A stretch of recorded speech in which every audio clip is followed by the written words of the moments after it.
Assalamualaikum warahmatullahi wabarakatuh. Alhamdulillah, pada kesempatan yang sangat baik ini saya akan membacakan terjemahan Al-Quran surat At-Taubah ayat 111 sampai dengan ayat 120. Aku berlindung kepada Allah dari godaan syaitan yang terkutuk. Citra mukmin yang sempurna imannya, bahwasanya Allah telah membeli jiwa-jiwa dan harta benda orang yang beriman dengan mengaruniakan surga untuk mereka.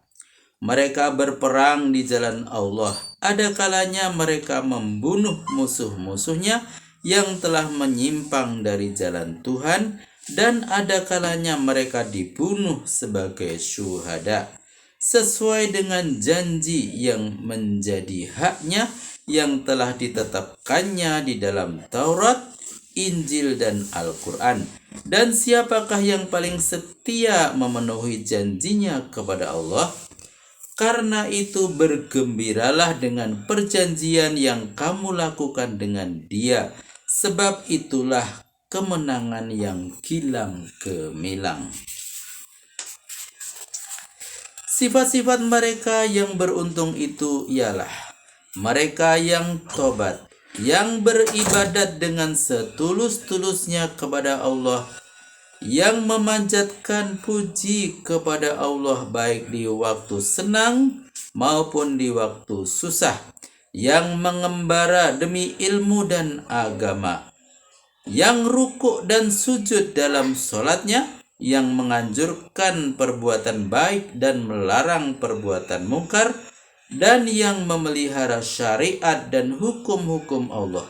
Sampaikanlah berita gembira kepada orang-orang yang beriman yang mempunyai sifat-sifat demikian. Tidak diharuskan memintakan ampun bagi orang musyrik. Tidak selayaknya bagi nabi dan orang-orang yang beriman memintakan ampun kepada Tuhan bagi orang-orang musyrik, sekalipun kaum musyrik itu kerabatnya sendiri, setelah nyata baginya bahwa mereka penghuni neraka. Adapun permintaan ampun Ibrahim untuk ayahnya hanyalah karena janji yang pernah diikrarkannya kepada ayahnya itu. Tapi setelah nyata baginya bahwa ayahnya itu musuh Allah, ia pun berlepas diri daripadanya, bahwasanya Ibrahim itu berbelas kasihan dan penyantun. Catatan: pada ayat 113 di atas dinyatakan bahwa bukanlah citranya Nabi dan orang mukmin untuk memintakan ampun kepada orang musyrik sekalipun kaum kerabatnya sendiri. Lalu timbul pertanyaan sehubungan dengan hal ini, mengapa Nabi dan orang mukmin dilarang memintakan ampun kepada kaum kerabatnya, padahal Nabi Ibrahim sendiri pernah memintakan ampun kepada ayahnya Azar yang musyrik? Maka ayat ini sebagai jawabannya.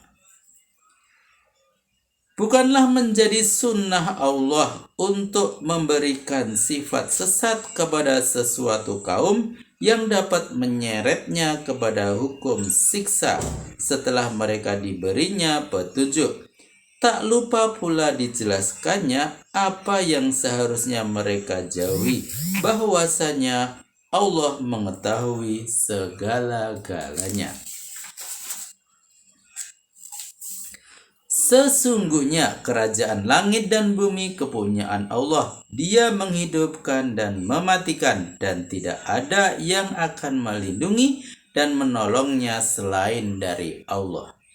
Sesungguhnya Allah telah menerima taubat Nabi, orang-orang Muhajirin dan Ansor yang berperan serta bersama Nabi di saat kesukaran, waktu sebagian mereka hampir saja hatinya berpaling.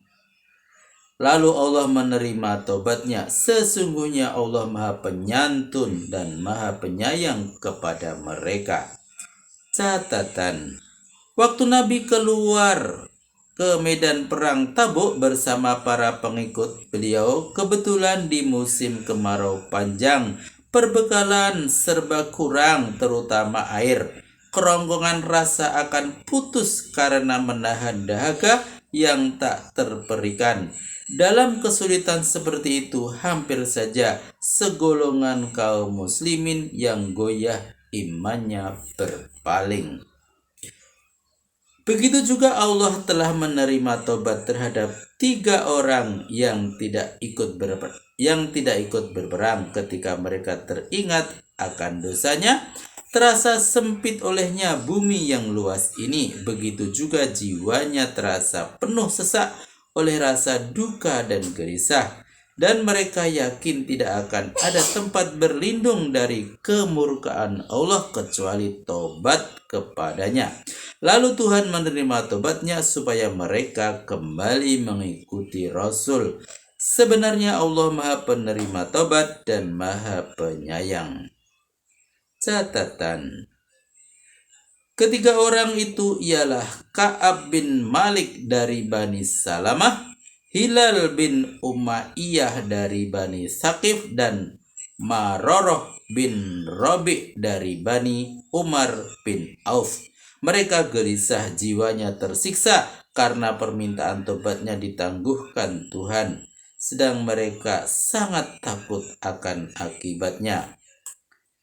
Hai orang-orang yang beriman, bertakwalah kepada Allah selagi hidup di dunia ini, agar nanti kamu akan berada di akhirat dalam jajaran orang-orang yang benar di dalam surga.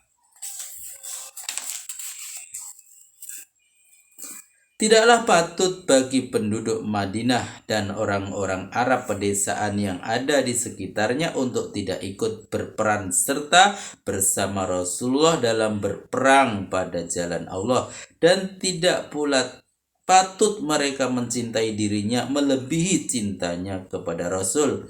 Mereka berpendirian demikian karena tidak mau menderita kehausan, keletihan maupun kelaparan di jalan Allah, tidak mau menginjakkan kaki di daerah yang dapat menimbulkan amarah orang-orang kafir, dan tidak mau berbuat sesuatu yang dapat menimbulkan korban di pihak musuh.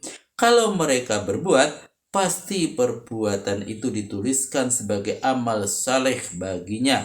Sungguh Allah tidak menyia-nyiakan pahala orang yang berbuat kebajikan.